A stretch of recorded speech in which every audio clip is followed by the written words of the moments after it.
এখন প্রশ্ন হতে পারে যে কোরবানির ক্ষেত্রে অনেক সময় দেখা যায় যে কারো নিয়তের গড়বড় আছে কিনা। যতক্ষণ পর্যন্ত আপনার কাছে স্পষ্ট হবে না যে কারো নিয়তের গড়বড় আছে, ততক্ষণ পর্যন্ত জোর করে কারো থেকে সন্দেহমূলক আচরণে আপনি যাবেন না। আপনি সিদ্ধান্ত নেবেন যে সে কোরবানি দিচ্ছে, যতক্ষণ পর্যন্ত সে অন্য কিছু আপনার কাছে প্রকাশ না করে। সুতরাং এরকম চিন্তা ভাবনা করে যে তার তো কোরবানি হচ্ছে কিনা, আর তার তো টাকা হালাল কিনা, যতক্ষণ পর্যন্ত তার হালালের ব্যাপারে আপনি সন্দেহ না থাকেন, ততক্ষণ পর্যন্ত জিজ্ঞাসাও করবেন না যে আপনার টাকা হালাল কিনা।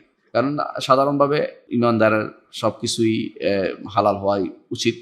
অবৈধ হলে সেটা তার একান্ত ব্যাপার, সেটার সাথে আপনার সম্পৃক্ততা নেই। আপনার কোনো আপনার ইবাদতের কোনো কমতি হবে না, আপনার ইবাদতের কোনো কমতি হবে না, বাতিল হবে না। সুতরাং যারা এই দোহাই দেয় যে তার তার টাকা পয়সা হারাম কিনা অথবা তার নিয়তের সমস্যা কিনা, এগুলি দিয়ে কোরবানির কোরবানির ভাগে কোরবানি দোহাই বন্ধ করার দোহাই দেওয়া যাবে না। এটা কোনো ঠিক নয়। কারণ এগুলি হচ্ছে মানুষের বাহ্যিক নীতির উপরে আমল করা হবে। কোনো মানুষের অন্তরের ভিতরে ঢোকার ব্যাপারে শরীয়ত কোনোদিন আমাদেরকে পারমিট করে না। কার অন্তরে কি আছে এটা আল্লাহ তাআলাই শুধুমাত্র জানেন।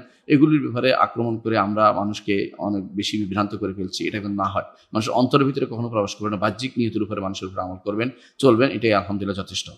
যতক্ষণ পর্যন্ত আপনাকে স্পষ্ট প্রমাণিত না হয় তার সমস্ত সম্পত্তি হারাম। যদি সমস্ত সম্পত্তি কারো হারাম হয়, তার সাথে আপনি যোগ দিবেন না। যদি তার সম্পত্তি হালাল হারাম মিশ্রিত আছে, তখন আপনি তার সাথে কোরবানি দিতে পারবেন, কোনো সমস্যা নেই।